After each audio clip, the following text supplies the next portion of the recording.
గారు బీబీకే కళాశాలలో విశ్రాంత తెలుగు శాఖాధిపతి. 27 ఉద్యోగ గ్రంథాలు. ఈనాడు దినపత్రిక అంతర్యాలలో 400కు పైగా వ్యాసాలు రాశారు. ఈనాడు, విసిబి, ఇతర దినపత్రికలు, సాహిత్య పత్రికల్లో 200 వరకు రచనలు ప్రచురయ్యాయి. 300కు పైగా పుస్తక సమీక్షలు చేశారు. 50 రేడియో ప్రసంగాలు చేశారు. వీరి రచనలపై ఆంధ్ర విశ్వవిద్యాలయంలో పరిశోధన చేశారు. కొందరు డాక్టరేట్ పొందారు. ఉత్తమ సిద్ధాంత గ్రంథంగా పరిశోధకులుగా వీరి గోపించారు. సువర్ణ పథకం కూడా సాధించారు. వీరికి సాహితీ రత్నగా, సాహితీ వాచస్పతి రూపంలో అనేక పురస్కారాలు, సత్కారాలు, సన్మానాలు అందుకున్నారు. ఆంధ్రప్రదేశ్ రాష్ట్ర ప్రభుత్వ ఉగాది పురస్కారం పొందారు. పూర్ణ సాహితీ పురస్కారం, డి సుబ్బరామరెడ్డి లలితకళా పరిషత్ ఉగాది పురస్కారం, ఆర్థిక పురస్కారాలు, తెలుగు భాషా పురస్కారాలు, శ్రీ గల్ల గణపతి శాస్త్రి పురస్కారం, పుట్టాల శ్రీనాథుడు వారి చేతుల మీదుగా పురస్కారం అందుకున్నారు. ప్రస్తుతం లీడర్ దినపత్రికలో ప్రతి ఆదివారం విశాఖ సాహిత్య చరిత్ర సీనియర్గా గత 43 వారాలుగా రాస్తున్నారు. వీరికి ఎన్ని వారాలుగా మనం వేసుకోవాలి. మహాభారతంలో 4125 పాత్రలు, ప్రదేశాలు పరిచయంతో ఒక పెద్ద గ్రంథం రచించారు డాక్టర్ దామరి వెంకటేశ్వరరావు గారు.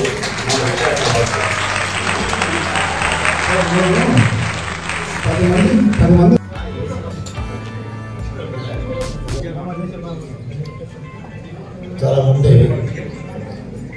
నేను డాక్టర్ అవ్వాలి, యాక్టర్ అయ్యాను, యాక్టర్ అవ్వాలి, డాక్టర్ అయ్యానో చెప్తూ ఉంటారు. నేను మాత్రం టీచర్ అవ్వాలని టీచర్ అయ్యాను. చిన్నప్పటి నుంచి రాద్దాం, మాట్లాడదాం ఆసక్తి ఉంటే భక్తుని ఏం రచిస్తున్నాను. బిఏ స్పెషల్ తెలుగు తీసుకున్నాను, ఎంఏ తెలుగు తీసుకున్నాను. ఇదంతా ఎందుకంటే తెలుగు భాష అభిమానిస్తాను. సరే, వక్త అనే సభలో మాట్లాడుతున్నామంటే నేను విద్యాదశలో రాజకీయాలు తిరిగాను. గౌతరత్నతో పాటు స్వతంత్ర పార్టీలో పనిచేశాను. జయాంధ్ర ఉద్యమంలో ఆయనతో పాటు 50 సభలో మాట్లాడాను. అప్పుడు జైల్లో కూడా ఉన్నాను, అంటే అరెస్ట్ చేశాను 10 రోజులు. దాంతో సభలో మాట్లాడడం అలవాటు అయింది. సరే, ఆ తర్వాత సాహిత్య సభలో మాట్లాడడం 80 సంవత్సరం నుంచి 2000 సంవత్సరం దాకా అనేక పత్రికల్లో సాహిత్య వ్యాసాలు, ఆదివారం అనుబంధాలు చాలా రాశాను.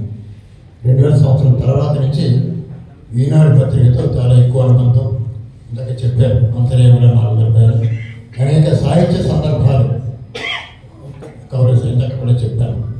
ఈనాడులో సాహిత్య భాషా సంబంధ వ్యాసాలు దాదాపు ఒక 50 వరకు వచ్చినాయి. లైక్ విసిబి, చెనుగు, మరికొన్ని సాహిత్య పత్రిక కూడా రాశాడు. ఇలా నిరాడంబరంగా మన పని ఇలా ఇవ్వకుండా పురస్కారాలు ఇస్తూ ఉంటారు.